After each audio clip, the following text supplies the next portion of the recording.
It was a black mass. And they started stabbing it. And they started eating it. Halo, saya Wesa Putra. Selamat datang kembali di konten movie storyline. Hari ini saya mau ceritain yang beda nih. Saya mau membawakan sebuah film thriller tentang pemujaan setan yang judulnya Regression, yang dibintangi sama Emma Watson. Semoga terhibur dan langsung aja kita masuk ke alur ceritanya.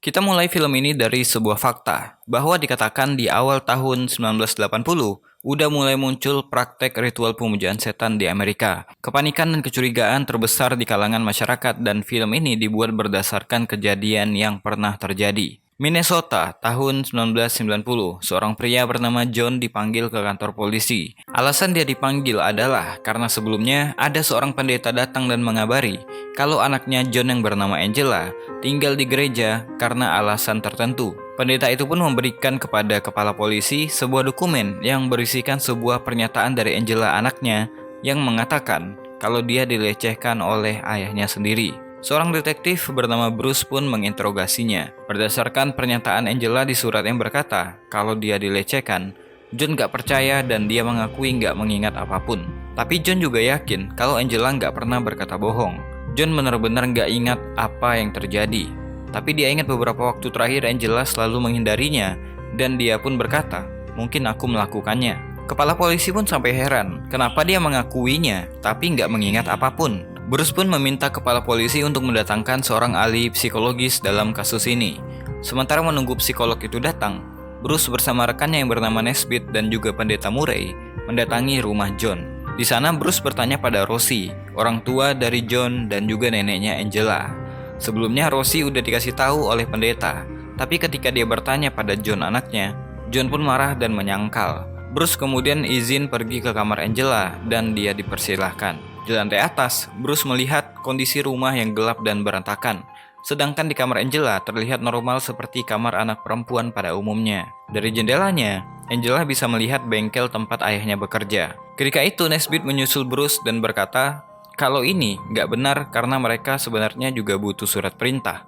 Padahal Rosie udah mengizinkan mereka. Bruce pun bertanya tentang saudara laki-laki Angela dan Nesbitt berkata, kalau anak yang bernama Roy itu udah pergi 2 tahun yang lalu. Nesbitt bisa dibilang orang yang dekat dengan keluarga ini dan berteman dengan John. Bruce pun bertanya pada Rosie dan katanya Roy sering mengabari dirinya bahwa dia baik-baik aja. Tapi Rosie berkata nggak tahu apa alasan Roy meninggalkan rumah. Dalam perjalanan, Nesbitt berkata kalau dia kenal dengan John. Melecehkan anaknya sendiri sangatlah nggak mungkin. Tapi menurut Bruce, semuanya mungkin aja terjadi. Ditambah lagi istrinya udah meninggal dunia. Tapi Nesbitt malah menyalahkan Angela dan berkata kalau Angela anak yang rumit dan terlalu melebih-lebihkan cerita. Angela cuma mau lari dari kehidupan keluarganya yang seperti itu, kata Nesbitt. Sementara itu di kantor polisi, seorang psikolog bernama Rains datang membantu.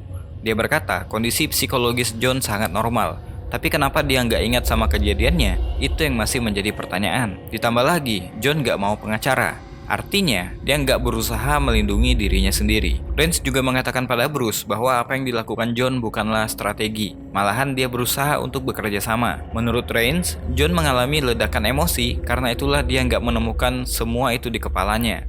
Ingatan itu ibarat ada di balik pintu dan mereka harus mencari kuncinya dengan cara teori pemulihan. Jadi Bruce dan Rains pun melakukan itu pada John. Berusaha membacakan pernyataan dari Angela yang isinya, ayahku menyuruhku untuk jadi gadis yang baik, maka Tuhan akan menjagaku. Aku tahu ini salah. Dia pun menyentuhku dan memaksaku untuk bercinta dengannya.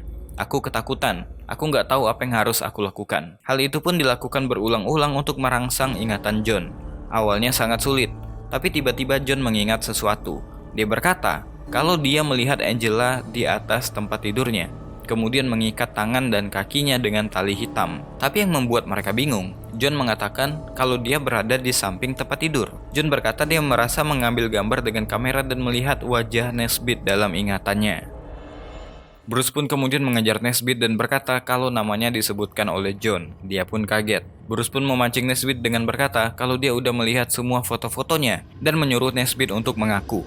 Nesbitt pun memakan umpannya dan membuat Bruce tambah yakin kalau Nesbitt adalah pelakunya. Dia pun kemudian menahan Nesbitt untuk dimintai keterangan. Setelah itu Bruce dan Rains pun kemudian pergi bersama ke gereja untuk menemui Angela. Pendeta pun membawa Angela bertemu dengan mereka berdua. Bruce menyampaikan kalau ayahnya berkata ada orang lain di ruangan itu, dan Bruce meminta Angela untuk menunjukkan orangnya. Mereka juga bertanya kepada Angela tentang ritual, tapi Angela kesulitan untuk membicarakannya. Sehingga mereka pun menyuruh Angela untuk menuliskannya di atas kertas. Singkat cerita, setelah itu Bruce pun membaca tulisan Angela yang menceritakan kalau itu adalah ritual pemujaan setan dan Angela adalah bagian dari ritual itu. Bruce pun bertanya siapa yang bersama dengan John pada waktu itu. Sambil menahan traumanya mengingat kejadian itu, dia pun menunjuk foto Nesbitt. Kasus ini ternyata nggak sesimpel yang Bruce bayangkan. Bukan hanya tentang pelecehan anak, tapi juga tentang ritual pemujaan setan. Setelah pertemuan itu, pendeta pun menemui John di penjara, membawa salinan pernyataan dari Angela. Pendeta mengingatkan John kalau dia dan Nesbitt menandai tubuh Angela dengan simbol salib terbalik. Pak Pendeta pun mengutuk perbuatan John atas Angela. Suatu malam di rumahnya, Bruce ditelepon oleh atasannya untuk menonton TV. Sebuah dokumenter tentang buku ditayangkan di channel itu. Seorang penulis buku menceritakan, selama 15 tahun mereka menandai tubuhnya dengan simbol-simbol setan dan menjadi saksi ritual lainnya. Hal itu ternyata udah jadi sebuah fenomena underground yang tak tercium oleh masyarakat. Suatu malam, di penjara, John teriak karena teringat tentang Nesbitt yang menandai Angela dengan salib terbalik dan juga sesuatu tentang orang-orang dengan penutup kepala. Kepala polisi pun mengatakan hal itu pada bawahannya dan berkata kalau saat ini mereka berhadapan dengan praktek ritual satanisme dengan kekerasan. Satanic ritual abuse. Menurut Bruce, dia merasakan sesuatu pada kasus ini, merasakan sesuatu yang lebih besar dari yang mereka kira. Salah satu petugas pun mengatakan kalau dia berhasil melacak keberadaan Roy, saudara laki-laki Angela, yang sekarang berada di kota Pittsburgh. Bruce dan Rains pun kemudian berangkat ke sana, menemui Roy. Bruce bertanya tentang perlakuan John pada Roy dan Angela. Awalnya Roy menolak dan Rains pun menilai itu adalah usaha Roy untuk menghindari traumanya. Rains pun mengajak Roy untuk berhenti melawan semua orang dan mulai mencari musuh yang sebenarnya. Rains kemudian mengajak Roy untuk melakukan teori pemulihan, mengajak Roy mengingat kembali ingatan ketika dia berada di rumahnya. Dalam ingatan itu, Roy melihat sekumpulan orang bertudung hitam masuk ke kamarnya dengan dandanan aneh sehingga dia nggak mengenali siapapun. Tapi sesi berakhir ketika Roy nggak mampu lagi mengingat karena terlalu seram untuk diingat kembali. Di dalam pesawat, Bruce mengatakan sesuatu yang ganjil pada Rains. Gimana mungkin ada sekumpulan orang masuk ke kamar Roy tanpa dilihat sang nenek? Akhirnya perintah untuk penggeledahan pun dimulai. Rosie sangat marah pada Bruce karena hal ini. Bruce berkata bahwa Rosie tahu keberadaan foto-foto itu. Menurut Bruce, Roy udah mengatakan semuanya. Mendengarkan hal itu, Rosie malah marah-marah gak jelas dan menangis dan menuduh Bruce sebagai pembohong. Di lain waktu, kepala polisi memberikan laporan FBI pada Bruce dan ternyata benar apa yang Bruce perkirakan. Ini adalah kasus besar yang melibatkan sekte pemujaan iblis. Rumor tentang ritual itu sebenarnya udah beredar, tapi sayang nggak ada bukti sama sekali. Sementara itu, jika nggak ada lagi yang bisa mereka temukan, Nesbitt terpaksa akan dilepaskan. Suatu siang, Bruce mendapatkan telepon dari rumah sakit yang mengatakan kalau Angela panik ketika dokter akan memeriksa tubuhnya. Angela nggak mau kalau tanda di tubuhnya itu diperiksa oleh orang lain. Menurut Angela, jika dia menunjukkan tanda itu, dia akan mati. Bruce pun kemudian menguatkan Angela untuk menjadi gadis yang berani untuk menghentikan ini semua. Bruce menyuruh Angela untuk melangkah dan mempercayainya. Mendengarkan hal itu, Angela pun sedikit tenang dan kemudian memperlihatkannya pada Bruce tanda salib terbalik yang diukir pada perutnya. Di rumah Rosie, Bruce melakukan reka ulang kejadian, membayangkan sambil mendengarkan kesaksian dari Angela dari tape recordernya. Pada malam itu, lampu mobil mereka membangunkanku dan mereka keluar sambil mengenakan penutup kepala. Mereka berjalan ke bengkel ayah. Setelah itu aku mendengar pintuku diketuk, dan di sana ada nenekku berpakaian seperti mereka. Dia membawaku ke bawah menuju bengkel ayahku. Aku bisa mendengar nyanyian dan teriakan di dalam sana. Banyak orang yang berseragam hitam dan melakukan ritual macam-macam. Ada yang berzina, ada yang disiksa, dan ada wanita dengan kendi meminumkan sesuatu pada mereka. Kemudian di atas ada sebuah altar. Nenekku berkata kalau ini adalah hari besar untuk ayahmu. Lalu mereka mengeluarkan bayi, lalu menikamnya dengan pisau, memakan dagingnya, dan sisanya mereka kuburkan di lahan ayahnya. Bruce pun ketakutan dengan hal yang dia bayangkan. Dia pun kemudian memarahi seorang petugas karena dia nggak mau kerjaan penggalian ini menghabiskan waktu hingga sebulan. Bruce pun kemudian memberikan rekaman yang dia dengar supaya Bill tahu apa yang sedang mereka hadapi. Di kantor polisi, mereka pun kemudian melakukan rapat kembali. FBI nggak mau turun tangan jika mereka masih belum mendapatkan bukti otentik. Di tengah-tengah rapat, Bruce melihat kehadiran Angela yang datang untuk mencarinya. Angela berkata kalau dia merasa diikuti oleh mereka yang berbaur dengan orang lain di jalanan. Angela merasa dia diawasi. Bruce berkata, karena kesaksian terakhir darinya, dia juga merasa ketakutan karena membayangkan apa yang Angela katakan. Angela pun memberitahu kalau ibunya juga merasa dibuntuti. Sebelum kecelakaan, ibunya mengatakan itu pada dirinya. Bruce pun kemudian mengantarkan Angela pulang kembali ke gereja, di mana dia merasa aman di sana. Pada malam hari di rumahnya, Bruce mencoba membaca buku tentang ritual pemujaan setan yang bestseller. Karena mengantuk, dia pun kemudian tertidur. Di malam itu dia mendapatkan mimpi buruk tentang orang-orang bertudung hitam datang ke kamarnya. Bahkan melakukan semacam ritual untuknya. Untungnya itu hanyalah sebuah mimpi.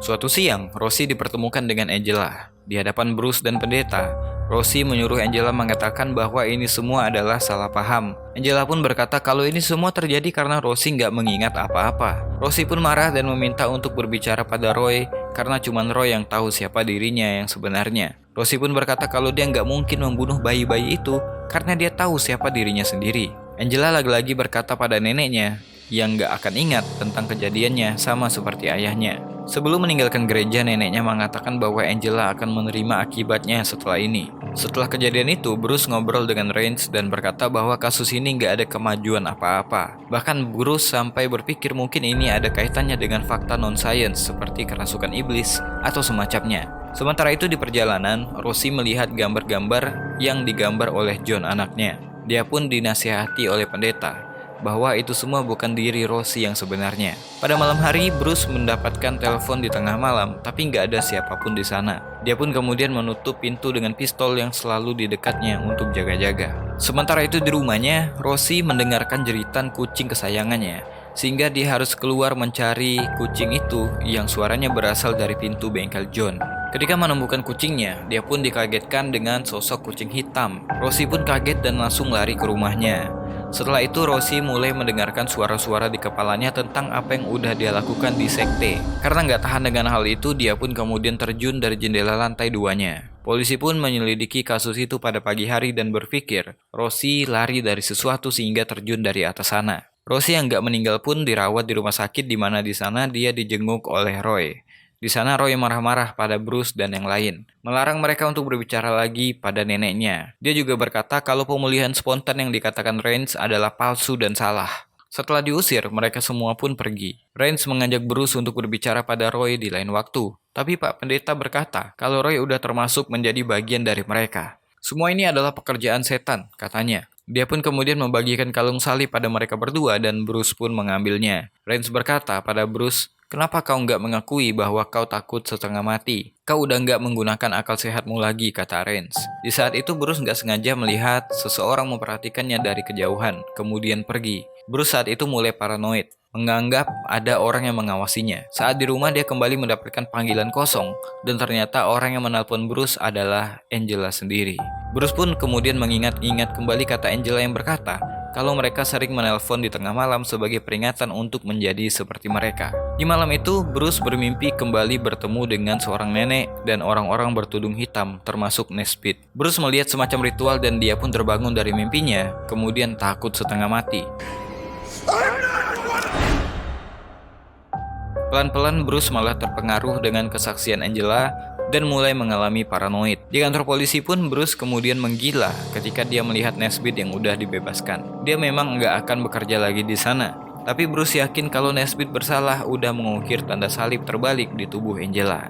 Rains pun mengatakan kabar terbaru bahwa menurut hasil laporan medis Angela, tanda di perutnya itu bukan luka dalam dan dibuat baru-baru ini.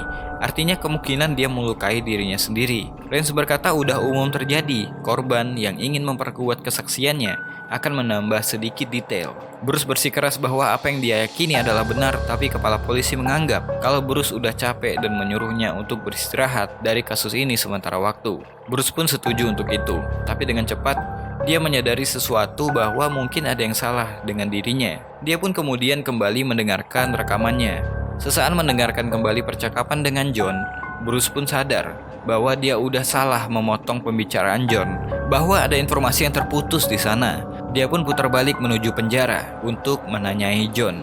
Di sana dia mendengarkan kembali rekaman pembicaraan mereka pada John dan Bruce meminta John untuk memberitahunya apa yang ingin disampaikannya pada waktu itu. John pun berkata, "Aku pikir ada hubungannya dengan putraku, Roy." "Kenapa dengannya?" tanya Bruce. "Jadi Roy pernah mengaku kepadaku bahwa dia adalah seorang gay. Karena keluargaku adalah penganut gereja yang taat, Roy pun diusir oleh John dari rumahnya. Setelah pengusiran itu, Angela pernah berkata padanya bahwa bukan Roy yang mesum, tapi ayahnya sendiri yang seperti itu. Jadi ketika Angela membuat pernyataan kalau ayahnya melecehkannya, dia pun mengakui hal itu, walaupun gak mengingat kejadiannya. Jadi ternyata selama ini John hanya menyalahkan dirinya sendiri atas tuduhan Angela karena Roy adalah seorang gay. Bruce pun marah karena hal itu. Di sebuah bar, Bruce kemudian membuka ulang lagi catatan tentang kasus ini dan merasa muak karena hal tersebut. Saat itu Bruce melihat ke arah jendela luar. Dia pun tercengang melihat sebuah poster raksasa seorang nenek-nenek yang selalu dia lihat di mimpinya. Setelah itu dia pun menemui Rains. Dia mengatakan tentang nenek-nenek di poster itu, iklan yang ada di seluruh kota. Selama ini Bruce pikir mengenalnya, tapi ternyata hanya gambar. Bruce pun mengatakan gimana kalau terapi hipnotis pemulihan itu hanyalah hayalan, bukan ingatan. Mereka sendiri yang membuka hayalan itu menjadi kenyataan karena kau, polisi, dan media memaksa hayalan yang sama berulang-ulang kali sehingga kita nggak membuka ingatan mereka, tapi malah menciptakan mimpi buruk seperti histeria massal, kata Bruce. Rains pun berkata, gimana soal Nesbitt yang memang bersalah? Bruce berkata kalau Nesbitt memang bersalah dan dia lagi mencari kebenarannya. Karena obrolan itu, Rains menjadi agak marah karena menganggap Bruce udah merusak hasil kerjanya. Tinggal satu fakta lagi. Jadi sebenarnya apa yang udah dilakukan oleh Nesbitt? Ketika Bruce pulang ke rumah, ada 2 orang asing menunggunya. Mereka pun kemudian mengajar Bruce habis-habisan. Tapi Bruce melakukan perlawanan dan berhasil membalikkan keadaan. Mereka pun kemudian memperlihatkan wajah mereka. Ternyata itu adalah Nesbitt dan satu rekannya lagi yang membalaskan dendam pada Bruce karena udah merusak karir Nesbitt. Karena kebetulan Nesbitt ada di sana, Bruce pun bertanya tentang apa yang sebenarnya terjadi pada Angela dan Nesbitt. Berbekal informasi itu, Bruce pun kemudian pergi ke gereja, meminta Pak Pendeta memanggil Angela karena dia udah berhasil memecahkan kasusnya. Ketika bertemu, Bruce mengatakan pada Angela kalau Nesbitt memberikan semua daftar nama para tersangka. Bruce berkata kalau Nesbitt menghamilinya dan akan menyerahkan bayi itu pada sekte. Mereka pun kemudian menyediakan ritual aborsi dan menaruh janin itu untuk dikorbankan. Angela pun mengangguk dan membenarkan itu semua. Padahal tidak ada satu informasi apapun di catatan Bruce. Dia cuma mengarangnya. Pendeta pun bingung dengan semua itu. Bruce berkata kalau sejak awal Angela udah mengarangnya. Ternyata Angela cuma membenci keluarganya, menyalahkan keluarganya atas kematian ibunya yang bunuh diri karena nggak tahan menjalani kehidupan yang seperti itu. Nesbitt memang menghamilinya bahkan akan bertanggung jawab atas bayinya itu. Tapi karena Angela membayangkan hidupnya akan sama dengan ibunya, maka dia pun mengubahnya dengan mengarang cerita. Karena pendeta membela Angela, Bruce pun mengeluarkannya. Ketika tinggal berdua dengan Angela, dia pun mengakui kebohongannya dan berkata kalau nggak akan ada yang percaya dengan Bruce. Setelah puas membongkar itu semua, Bruce pun pergi dari sana. Singkat cerita, Roy membawa neneknya keluar dari rumah sakit. Sementara pendeta dan Angela masih aja menggembar-gemborkan ritual kekerasan pemujaan setan dengan bayi yang dimakan di sebuah wawancara televisi. Di tempat yang berbeda, Bruce dan kepala polisi juga menonton siaran itu. Bruce pun kemudian mendapatkan pujian atas hasil kerjanya dan menganggap ini adalah salah satu kebodohan yang dia lakukan karena mempercayai Angela. Bruce mengatakan pada John, mungkin Angela membaca buku bestseller ini, tapi sekarang itu semua nggak masalah. Buku ini cuma sampah dan FBI pun mengonfirmasinya dan menganggap kalau ini cuma sebuah wabah kepanikan. Gimana dengan penglihatan kami, kata John. Yang kau lihat cuma apa yang perlu kami percayai dan kami mempercayai penglihatan itu. Kita semua cuma berputar di lingkaran kebohongan yang kita karang sendiri, kata Bruce. Dia pun kemudian berkata bisa membebaskan John dari segala tuduhan. Tapi John menolak dan menyuruh Bruce untuk membiarkan Angela sendiri. John berkata, semua ini mungkin salahnya. Bertahun-tahun dia menjadi pecandu alkohol tanpa memperdulikan kesejahteraan keluarganya. Hingga istrinya pun sendiri menyerah dan gak tahan lalu bunuh diri. Mungkin itulah penyebabnya Angela membenci ayahnya. John masih menyalahkan dirinya sendiri dan masih berpikir tentang nasib Angela. Jadi dia berkata pada Bruce kalau dia akan mengaku salah pada hakim, sehingga Angela sadar kalau ayahnya membiarkan anaknya mendapatkan kehidupan yang dia mau. Dan John hanya berharap setelah ini mungkin kebencian Angela terhadapnya bisa berkurang. Terdapat kasus yang sama hingga gelombang panik berkurang, dan akhirnya berhenti. Sampai saat ini nggak pernah ditemukan bukti kalau praktek pemujaan setan dengan penumbalan pernah dilakukan. Sedangkan metode terapi pemulihan diberhentikan karena cuma menghasilkan ingatan palsu. Mungkin itu aja untuk video kali ini. Saya Besa Putra. To be continued.